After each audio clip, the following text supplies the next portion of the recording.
I begin with the photograph. It's a real give and take. Train your eye. Portraiture has gotten such a bad name with complementary color. I do it in the reverse. Intuition, it's feeling, these veils of glazes. You didn't actually see her. I've done portraits of a wide variety of people. It's interesting who wants their portraits done now. I started out doing children and still continue to do families, whole families, mothers and children, fathers and children, children by themselves. I have done some very high-profile portraits. I did Sandra Day O'Connor's portrait for the Supreme Court. The first woman justice, I think, was careful to choose a woman portrait painter. I've also done the governor of West Virginia, Gaston Caperton, the president of the Council on Foreign Relations in New York. I've done diplomats. I've done CEOs. I think one reason I have evolved into the field of portrait painting is I like people. I like meeting people.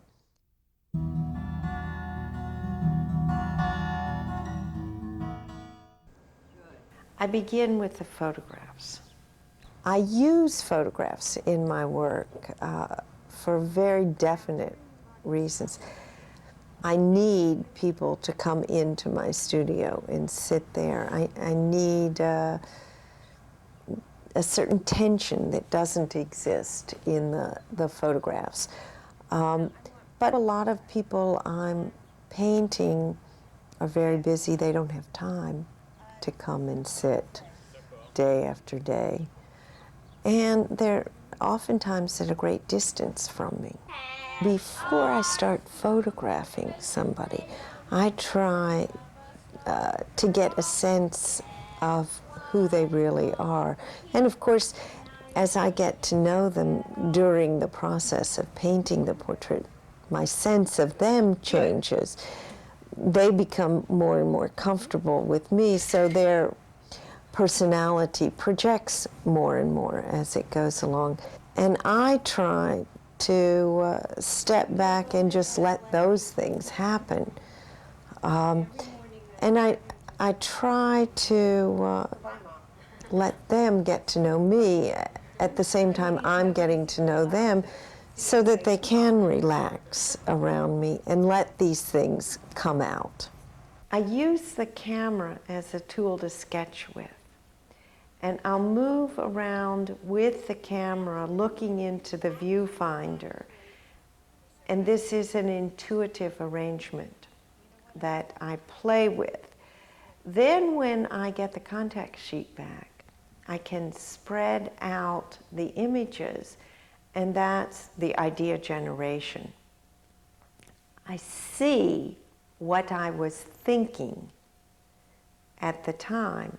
I just let it happen. I start playing. There's a wonderful interaction that occurs between me and the sitter. I suggest something, then they feed on it and play back.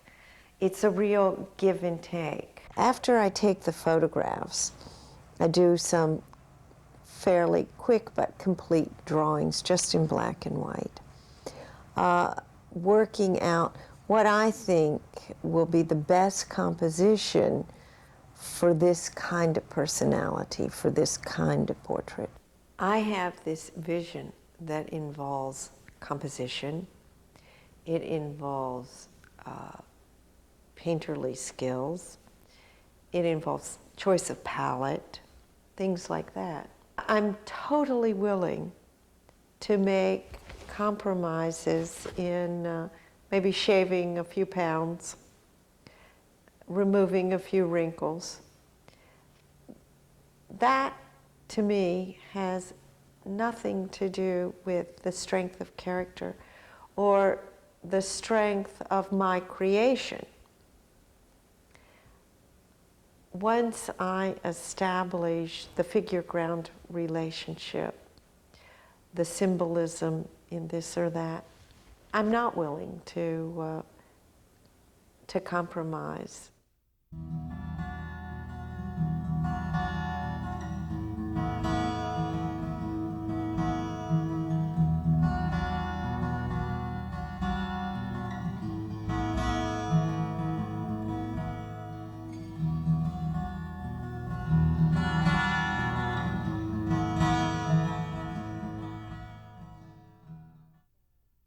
It starts out very analytical. I break everything down into its simplest component parts. Pick an arbitrary starting point and then keep moving in a very linear fashion. I start with the eyes. I move straight across, then I figure out the space from the eyes to the nostrils to the, and so forth and so on. Figuring out the spacing. Then I go back and figure out diagonals, verticals, horizontals. And the face constructs itself. For me, I usually start at the top and work down, move from the inside, work out. Always allow yourself the space to be flexible, to change, to correct. But because artists are visual, you have to get something down there to correct first. Don't be afraid of making a mistake. Forget that all the nomenclature. Don't think I'm drawing an eye. Oh, noses are really hard. I can't do a nose or mouth. Oh my God, how do I ever do teeth? Forget and just think whole value scale. This is darker than that. This is straight. This goes at a certain angle off of vertical. And train your eye to move from one shape to the adjacent shape. As these shapes take on abstract qualities for me, the switch happens without my knowing that it's happening. It has to do with a level of concentration. And that's when the real creativity clicks in. And 3 hours have gone by and you're totally, suddenly you stand back and you've done something. It starts to be more than the representation of a photograph or the person sitting on the model stand.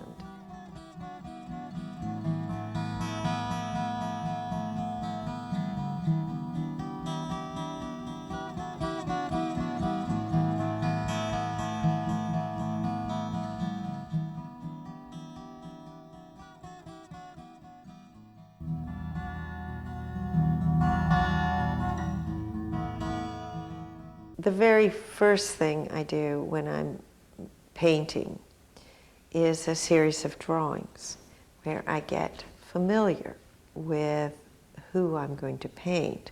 I work out a lot of the compositional problems on paper before I move to canvas.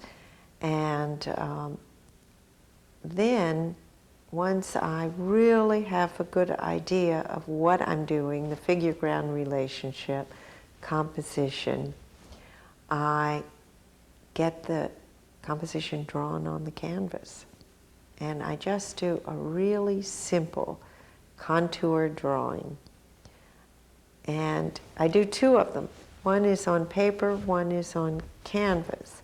The one on paper is a reference tool that I can go back and look at when I get lost, as I inevitably do. I draw the whole thing in pencil on the canvas. Then I go over the pencil lines with phthalo blue that is highly saturated, that will shine through whatever I put on top of it. And then I cover the whole thing with a cool ground. And work with complementary colors, which I build into a very thick, viscous mixture. I use modeling paste, which holds the texture, a little bit of medium, matte medium, so I can see my lines, and this highly saturated paint, which I apply with thick, big bristle brushes very quickly. The whole canvas is covered quickly in one sitting.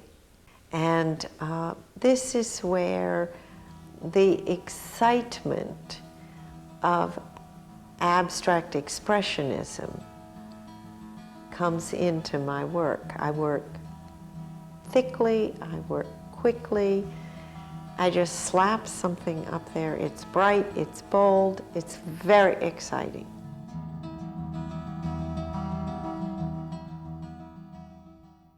I establish lights, darks, warm, cool, but I do it in the reverse. It's like looking at a negative, a color negative of what I'm going to end up.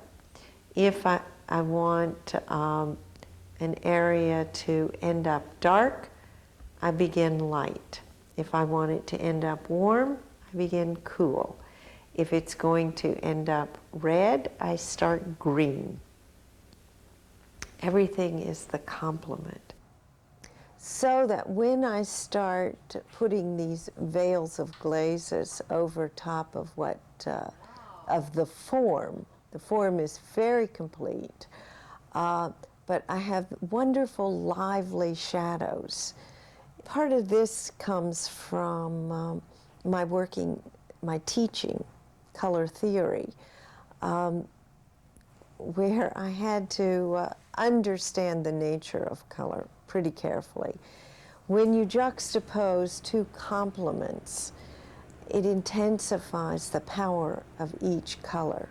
So red next to green makes the red look redder and the green look greener. Red over top green grays it down. If you mix two complements together, it grays it down, it quiets it down. And I want both things to happen. I've developed a surface that is achieved through this long process of sanding and scraping and sanding some more. In the process of sanding and scraping, I go back to these initial layers that are underneath the painting, the mystery, the passion. And I get in my finished surfaces surprises, little bursts of color, the texture of that initial brush stroke. The underpainting is that abstract expression. It's emotion, it's intuition, it's feeling. And then what comes down on top of that allows this dialogue between the intuitive and the cognitive. The final result is fairly quiet. When you look at one of my paintings from a distance, it's a calm, pleasing effect. If you can get right up close, stick your nose in the painting, there are all of these layers and layers and layers of transparent colors that give a shimmer, a glow, a warmth to the final surface.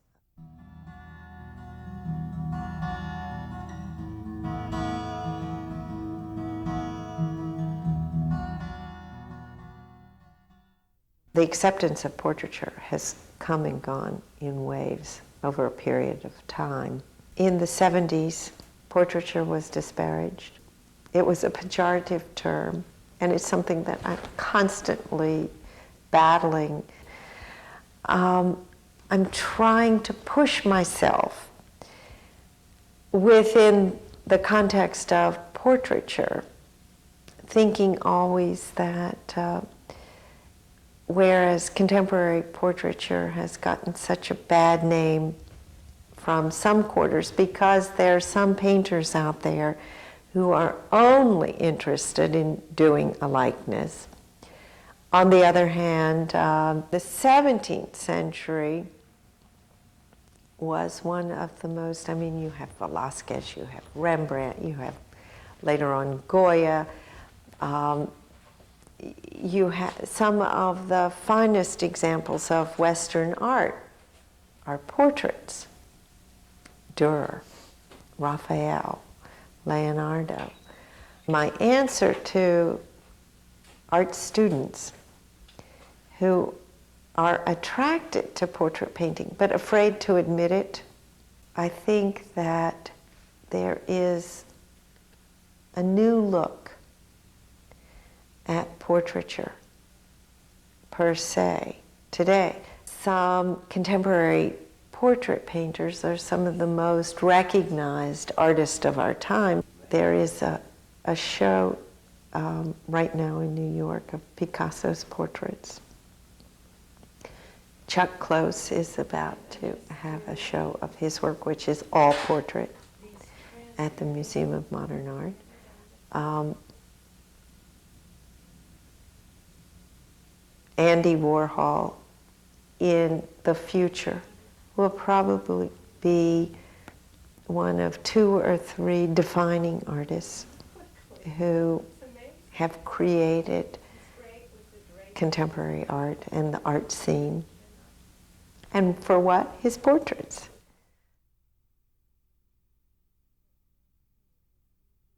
For a long time it was easy. I'd have a person sitting there and all I have to think about, other than the formal elements of composition, color, things like that, how to get this image on the canvas to look like that person. Now I've pushed my work farther than that, and working my way into a body of work.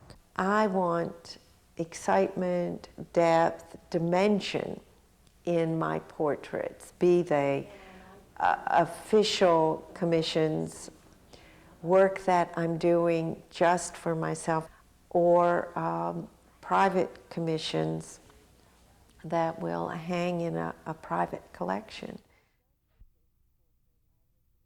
With the Justice's portrait, I was aware from the very beginning of the historic importance of this, the first woman justice in the United States. I wanted to emphasize dignity.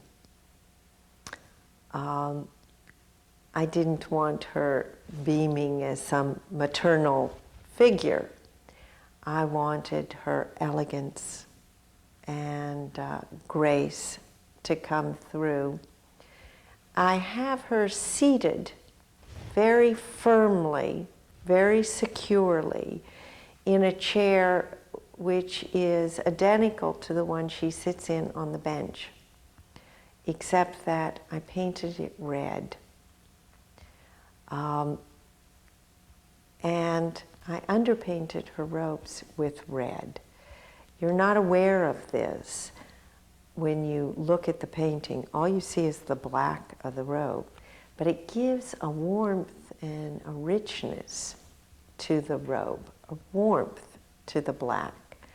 I surrounded her with marble, cold, uncompromising, hard marble, to emphasize the warmth. It's the contrast of this cold marble with the red chair, the warm, rich black robe.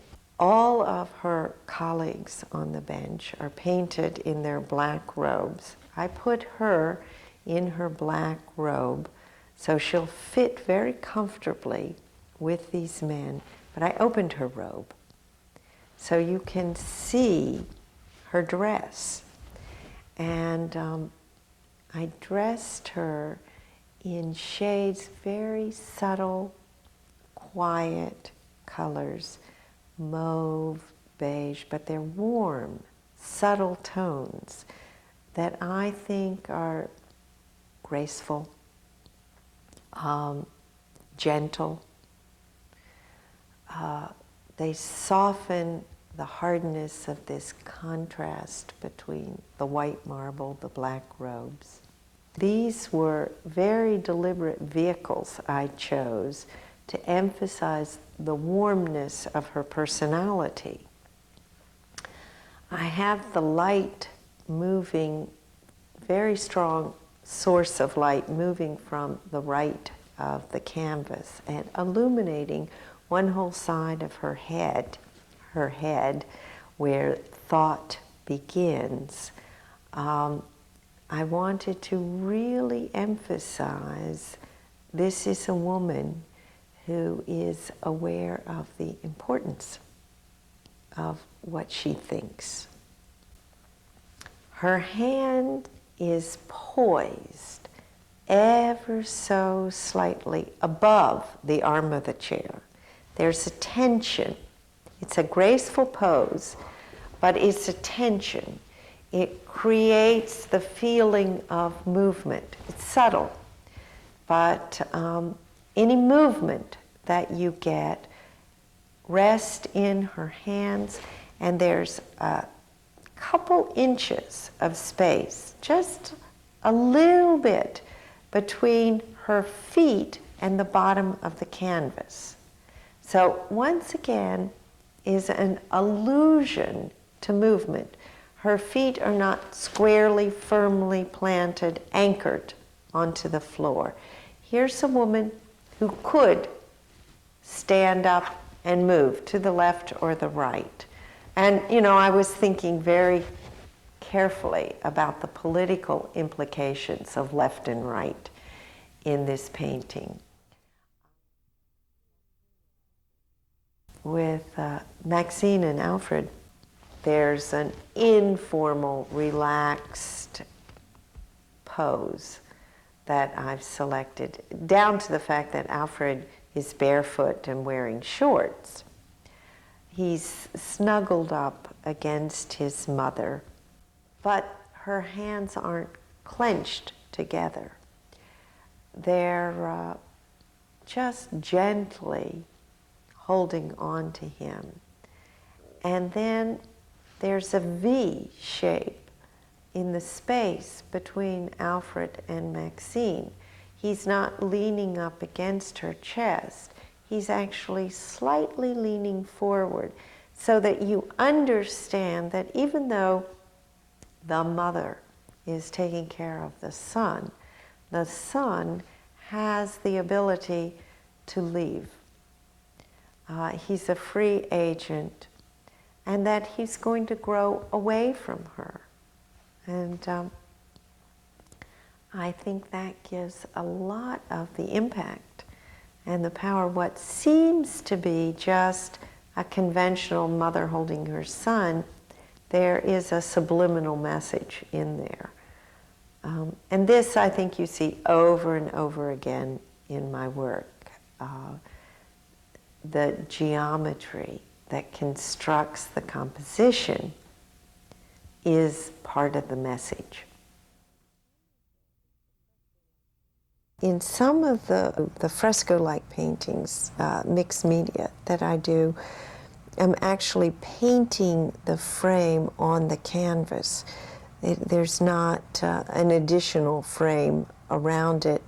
The painting frames itself. A fresco is painted right on plaster, and it was kind of at its peak in the Renaissance. You use basically watercolor, pure pigment, on the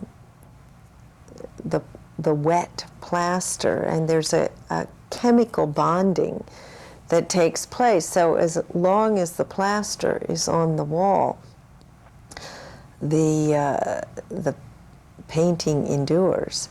Originally, they were generally done in very brilliant colors, but they crack and peel and age and fade a little with time.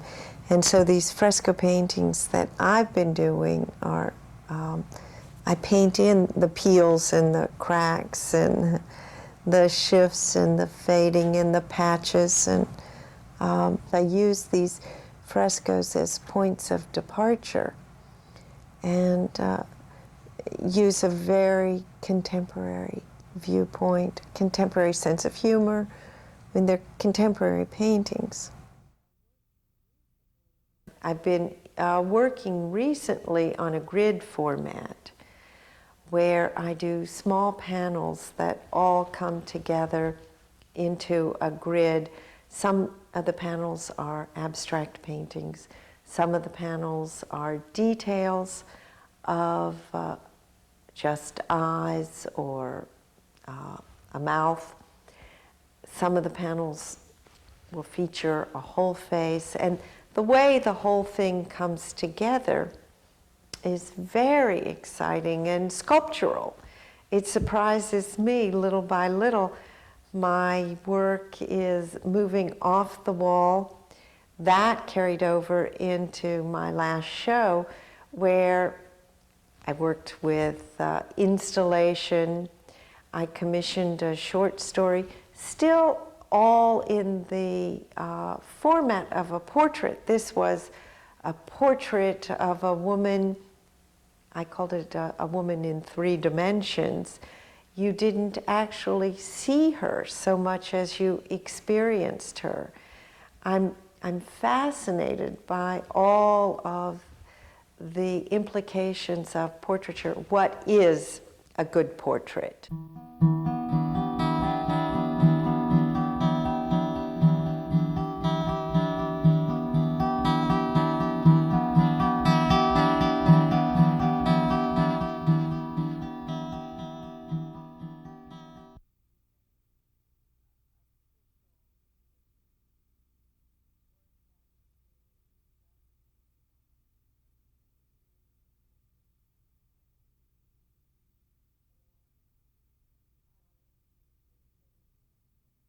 Mother is taking care of the son. The son has the ability to leave. He's a free agent, and that he's going to grow away from her. And I think that gives a lot of the impact and the power. What seems to be just a conventional mother holding her son, there is a subliminal message in there. And this, I think, you see over and over again in my work. The geometry that constructs the composition is part of the message.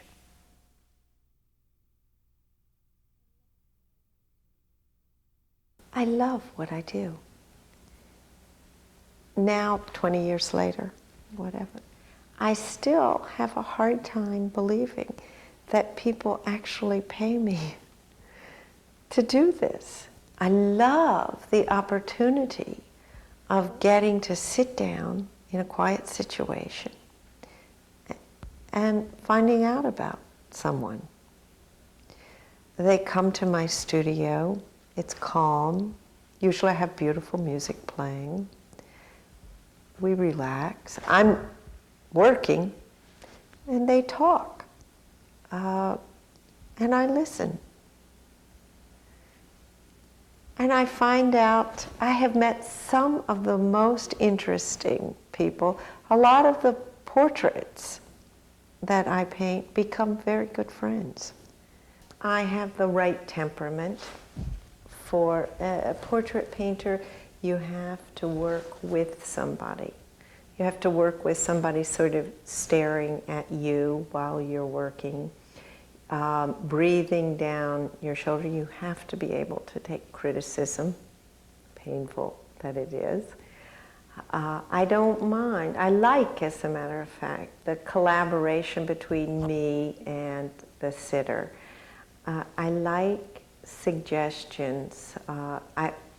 I like feedback. One of the wonderful things about being a portrait painter is this automatic feedback that you get. It's not like with some artists, you wait 2 years, you have a show, people come, but nobody says anything about your work.